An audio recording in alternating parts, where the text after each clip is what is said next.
इसमें अनेक विषय हमको दिखाई दे रहे हैं। माइक्रोफोन दिखाई दे रहा है, ये श्रीमद् भागवत हमको दिखाई दे रही है, हमको यजमान दिखाई दे रहे हैं, हमको संगीतज्ञ दिखाई दे रहे हैं, हमको विप्रबंध दिखाई दे रहे हैं, हमको सन्यासी दिखाई दे रहे हैं, हमको ये महिलाएं दिखाई दे रही हैं, हमको पुरुष वर्ग दिखाई दे रहा है, ये लाइटें दिखाई दे रही हैं, पंखे दिखाई दे रहे हैं, पता नहीं क्या क्या दिखाई दे रहा है। तो दिखने वाले विषय तो अलग अलग हैं, किंतु देखने वाला क्यों? देखने वाला अब हम जागृत से स्वप्न में चलते हैं, तो स्वप्न में भी अनेक दृश्य हमारे सामने आते हैं। कभी हम पहाड़ पे चढ़ रहे हैं, कभी आसमान में उड़ रहे हैं, कभी नदी में तैर रहे हैं, कभी नदी में डूब रहे हैं, कभी पेड़ पे चढ़ रहे हैं तो कभी पेड़ से गिर रहे हैं, कभी मित्रों से मिल रहे हैं तो कभी शत्रुओं से नोक-झोंक कर रहे हैं। अनेक प्रकार के स्वप्न दिखाई देते हैं। स्वप्न अलग अलग है, किंतु जिसको स्वप्न दिख रहे हैं वो दो है या एक? अच्छा, अब जिसने इस जागृत अवस्था की वस्तुएं देखी और जो स्वप्न देख रहा है वो दो है या एक है? स्वप्न कोई और देख रहा है और इस समय में कोई और देख रहा है? नहीं, इस समय जो हमें विभिन्न दृश्यों का परिचय करा रहा है, स्वप्न में भी वही है। स्वप्न से आगे हम सुषुप्ति में पहुंचे, गहरी नींद की अवस्था में, और जब हम गहरी नींद की अवस्था में पहुंचे तो हमें और कुछ भी पता नहीं रहा। प्रातःकाल उठे और उठकर कहा गहरी नींद आई, मीठी नींद आई, पता भी न चला रात कब बीत गई, किसको पता नहीं चला।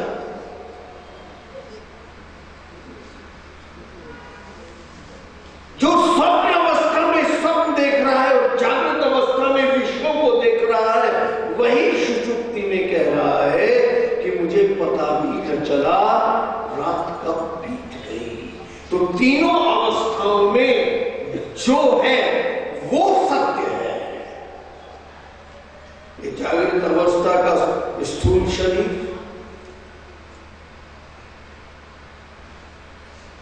स्वप्न अवस्था का सूक्ष्म शरीर और सुषुप्ति अवस्था का कारण शरीर, ये अलग अलग हो सकते हैं, किंतु जो इन तीनों अवस्थाओं का अनुभव कर रहा है वो एक है, उसमें कोई परिवर्तन नहीं आया, उसमें कोई परिवर्तन नहीं आया। तो जिसमें परिवर्तन नहीं आया वो सत्य है, और जिसमें परिवर्तन आ रहा है वो मिथ्या है। जिसमें परिवर्तन आया वो मिथ्या है। इस संसार को अपने, इस संसार में क्षण क्षण परिवर्तन आता है या नहीं आता?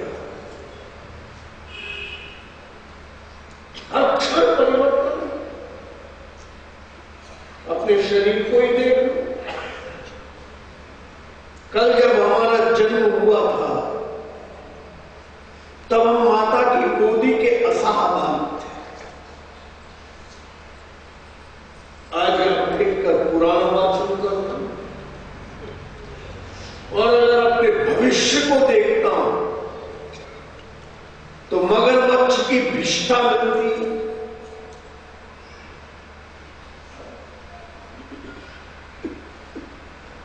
भाई सन्यासी हो इसलिए अग्नि संस्कार तो होगा नहीं,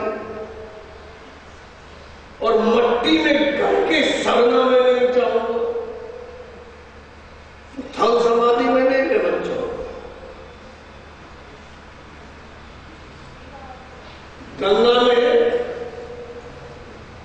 प्रवाह होगा, और जब गंगा में प्रवाह होगा तो मगरमच्छ का भोजन बनूंगा, और जब मगरमच्छ का भोजन बनूंगा तो अगले दिन उसकी विष्ठा बनूंगा। देख रहा हूं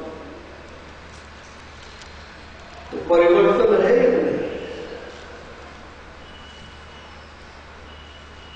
परिवर्तन है या नहीं? किंतु जिसका जन्म हुआ, जो बोल रहा है और जो मृत्यु को प्राप्त होगा, ये तीन अवस्थाएं अलग अलग हैं, किंतु उसमें कोई परिवर्तन नहीं है, उसमें कोई परिवर्तन नहीं है। तो इसके अंदर बैठकर जो बोल रहा है उस पर ध्यान देना चाहिए। इस शरीर का क्या है? ये असत्य है। इस असत्य का त्याग करके हम सत्य की ओर चले। यही तो मैं कल कह रहा था, असतो मां सदगतो।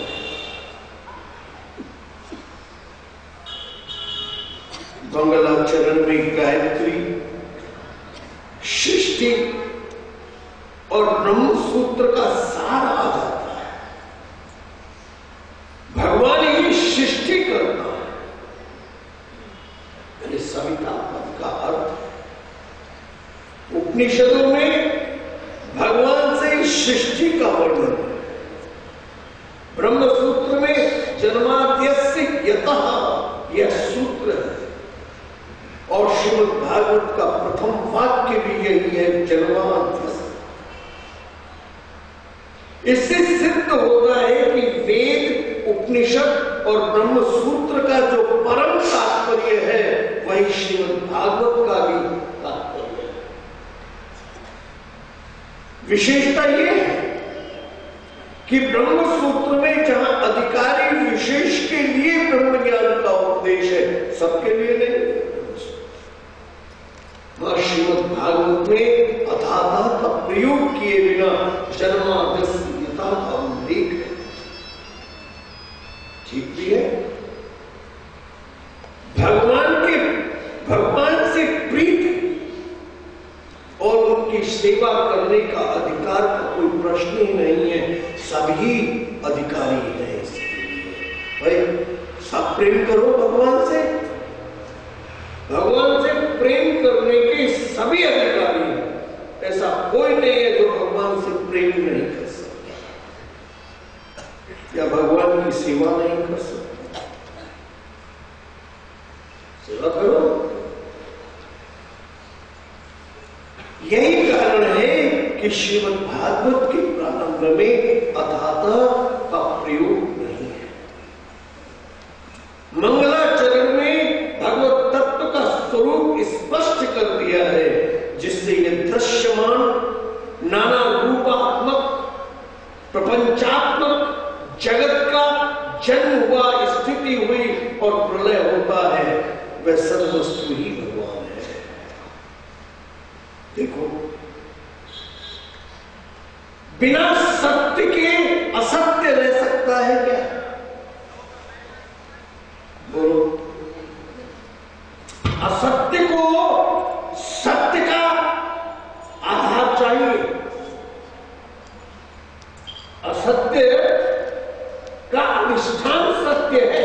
बिना सत्य के असत्य रह नहीं सकता।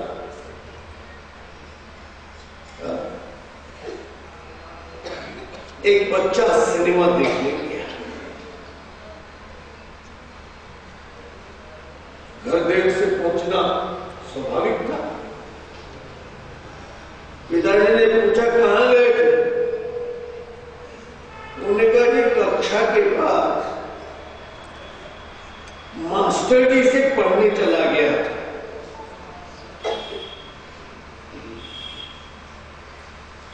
अब उस दिन क्या हुआ, मास्टर जी घर आ गए।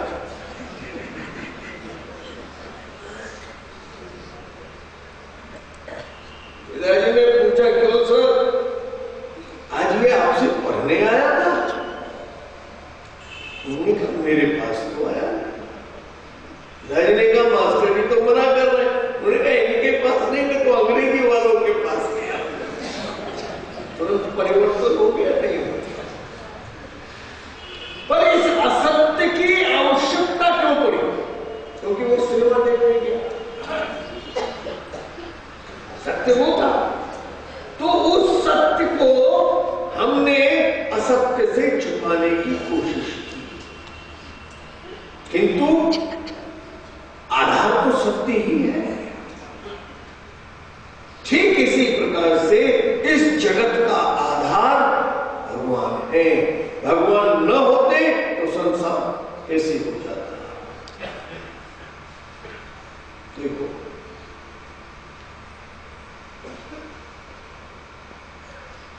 कोई व्यक्ति पिता कब बनता है? जब उसके पुत्र या पुत्री हो जाए तभी तो। जिसके ना पुत्र है ना पुत्री है वो पिता हो सकता है?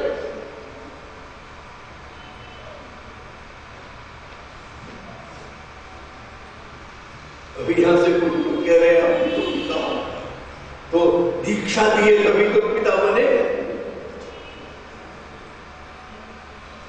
आधार पिता का कब है? जब कोई उनको पिता कह के पुकारे तभी तो पिता है, नहीं तो कहीं। तो पिता कब बने? जब पुत्र उत्पन्न हो गया तभी तो पिता बने।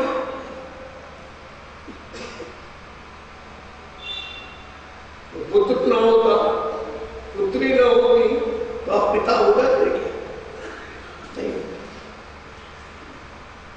तो ये संसार है तभी तो भगवान है, पुत्र है तभी तो पिता है।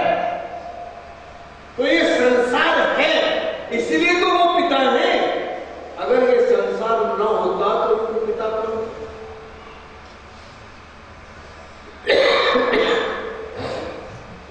बहरोड की बात है।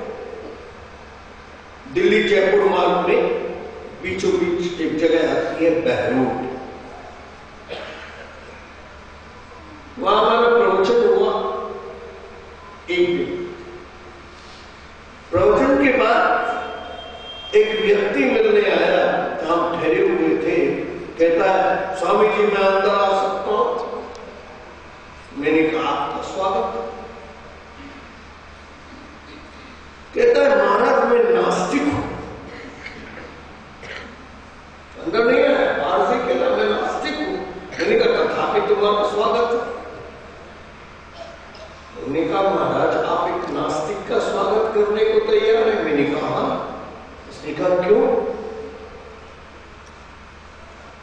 मैंने कहा भाई मैं तो अभी विद्यार्थी हूं, ये जानना चाह रहा हूं कि मैं आस्तिक हूं नास्तिक हूं, और तुमने निर्णय ले लिया कि तुम नास्तिक हो तो तुम अभिनंदनीय हो। अंदर